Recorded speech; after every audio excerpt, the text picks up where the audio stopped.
Welcome to 707 South 11th Street. This is our newest acquired flip. 25 days ago, we actually closed on this property and now it is finished. I'll be walking you through my thought process, design options, everything in between from start to finish. Starting with the exterior, super important. Curb appeal is probably one of the most important things. It's the first thing that a buyer sees whenever they enter a property. So let's go ahead and start with landscaping. I guess our idea behind landscaping was to make sure that it looked full and lush. So we added some height and then also some dimension, different colors and different type of textures with the landscaping. And we went ahead and also did it on the other side. As you can see, it's not exactly the same, but it's very similar. Went with a very subtle paint. This is Shoji White by Sherwin-Williams. We decided to paint the railing instead of redoing the railing just so we can keep a lot of the charm. We kept some of these scalloped ceilings as well, so that way people could see that it's not just a basic builder grade home, that this house does have history and it has charm. We went with a very light colored paint at first, absolutely hated it. So we ended up going with this very strong forest green. It's chrome green by Sherwin-Williams. And we wanted to add also just a bit of interest to the door and not made it look like every other door in the neighborhood. So we added this door knocker and we went with a little bit of a more contemporary look as well. First is the living room. So initially this house had these weird angles. Took away those 45 angles and opened it up so that you can go straight from living room to kitchen to breakfast area. So the second thing we did to be able to elevate the space is add trim work. And what I opted for was doing some trim just halfway through the wall and adding that contemporary look with this duckbill light. I really searched for so many light fixtures that I felt was going to actually fill the space and not make it look small. That, along with keeping the traditional hardwood floors, what we did was just polish them and they are in amazing shape. This has got to be my favorite part of the property. So initially, again, dated cabinets, no island, stick-on floor, which is like a big no-no in remodels. Again, just very dated. And so I wanted to elevate the space. My biggest thing for any type of remodel is making sure that it does not look builder grade.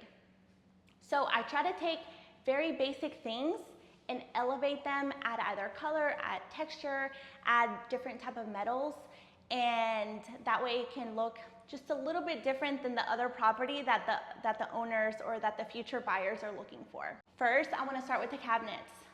They are full wooded cabinets. It's not fake cabinet that you can get at your regular typical Lowe's or Home Depot, which adds a lot of value to the property. I opted to do a mixed metal look just to add more contrast. I feel like oftentimes you see very black and white homes. And so what I did was remove the white paint. We chose for a very neutral beige color, cabinetry color, and a very beautiful faucet. I think the faucet just adds just like that wow factor. Honestly, it's a very inexpensive faucet, which I'll get into in a little bit, but it is the focal point. The faucet, along with the light fixtures, are huge focal points of the kitchen.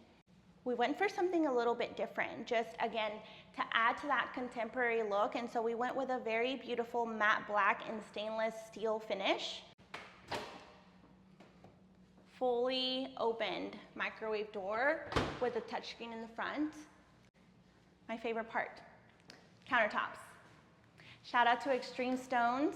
They are the absolute best in the Middle Tennessee area. You're gonna see a little bit of a behind the scenes of the process that goes into picking these marble countertops or the quartz countertops, and how good of a job really our companies do for us. So we went with a beautiful marble countertop. Did not go with basic marble either. So as you can see, there's a little bit of a green undertone, some beige undertones, just to add to that traditional look as well. So that way we can get that traditional and contemporary look. So initially there were 2 drawer fronts in this kitchen sink. So what I did was Pinterest, right? Search and search and search. I wanted something different. And so what I opted for was this beautiful apron front, which last minute, amazing, amazing people that work at Extreme Stone Surfaces, they changed the actual apron front literally 1 day before installation. The breakfast nook.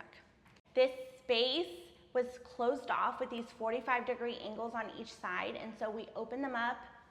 We added this beautiful custom built-in breakfast nook, and you'll see a little bit of kind of what my idea was behind it. And I'm sure you've seen the video. I literally had it in my head where people could like slide in and out. Beautiful table in the middle with some chairs along with the island. It adds a lot of extra seating space. Just so it can flow, we're gonna come right outside. This was not initially my idea, this was my husband's idea, but he really envisioned an exterior wet bar. So what we did was we got this beautiful, beautiful level 4 granite countertop. It's like pearl leathered, and if you zoom in, you're able to see a lot of the beautiful detail in this stone. We did a copper sink, a little bit more of a traditional contemporary look of like just a basic black faucet, and just to make it look nice and not show any of the plumbing fixtures at the bottom, we did this built-in section where you're able to open up. Anyone can work from under there. Moving into the laundry. We knew we wanted some very, very amazing pieces that popped, and so whenever homeowners would come in, they would see how good they look. So we also did a red marble stone surface right here. Custom cabinet. We ended up doing this kind of industrial look for the laundry, and it turned out really well. We ended up doing some wall paneling, that industrial hanging. It's also mixed with pantry. So great kind of mixed use space. So floors. As you can see, we went through all of this space, and it is a checkerboard pattern throughout the kitchen, the breakfast area, and the laundry. This was a very, very hard decision for me, just because I didn't know if it was gonna end up actually looking well. Now that it's fully finished, I think it's literally going to be the wow factor as soon as you come into the property. Moving into the rooms, small hallway. There was a light fixture here with wallpaper. We removed wallpaper and we just replaced the light fixture. I think it's great. It adds a little bit more interest to the hallway instead of making it look flat. Not much to see here in the rooms, so just kept the original hardwood, added some nice fans. We're saving the best for last. Master bedroom, so very spacious in here, very spacious. Again, same hardwood. I wanted to add a little bit of interest in the master bedroom. So we added some wall trim as well, all the way from bottom to top. Mixed use, it can be an office, it can be, you know, an extra bed, a futon, a little living area here. So kind of open to your imagination here whenever you come in. You're gonna see in a lot of my flips, I like moody. I love moody. So I wanted to incorporate it a little bit into this property. As you can see, the rest of the house is pretty bright, pretty airy, and I incorporated some of that moodiness with a paint. So this is Evergreen Fog by Sherwin-Williams. And we went ceiling, trim, everything inside is completely the same color. Just to add a little bit of interest, we went with these oil bronze closet rods, which I think make it look really pretty. You can put a mirror somewhere over here, but if you come in, you can kind of see the full space.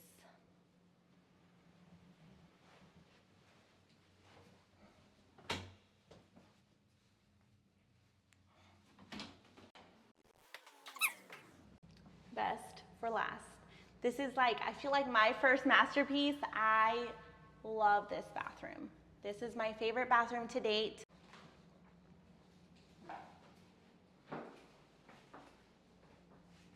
So I'd like for you to come in so that way you can see the full, it's a full experience, honestly, in here.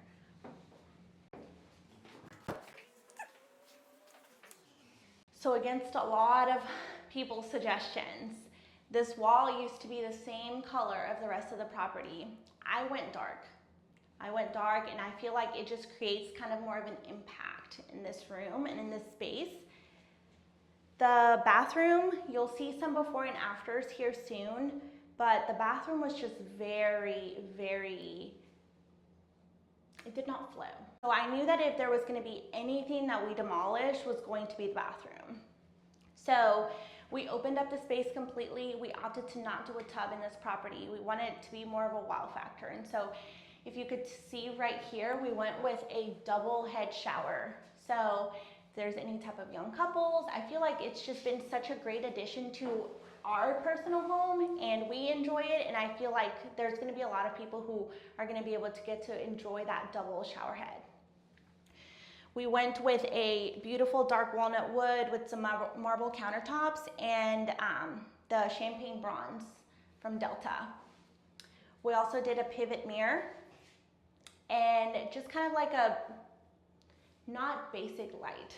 I wanted it to look a little bit more elevated, a little bit, just more of a statement piece, if anything.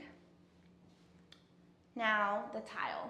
The tile, you're gonna see Jaden, he's gonna walk the property here in a little bit, but I was at the store literally 6 hours picking out tile. There was so much, my mind just kind of goes crazy for tile. And so if you saw, there was a video of me either picking between a forest green tile or a terracotta tile. Well, I didn't go with either of those because I like to change my mind. We went with these 4x4 little porcelain tiles. I'm not sure if they're porcelain or ceramic, but I'll get back to you on that.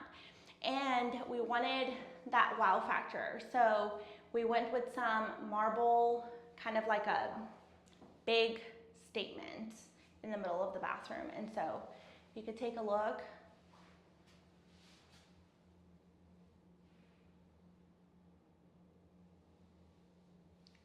So there is marble in here from the floor all the way in the wall, in the countertop, or in the vanity countertop. And I think this bathroom is just such a vibe. Love it.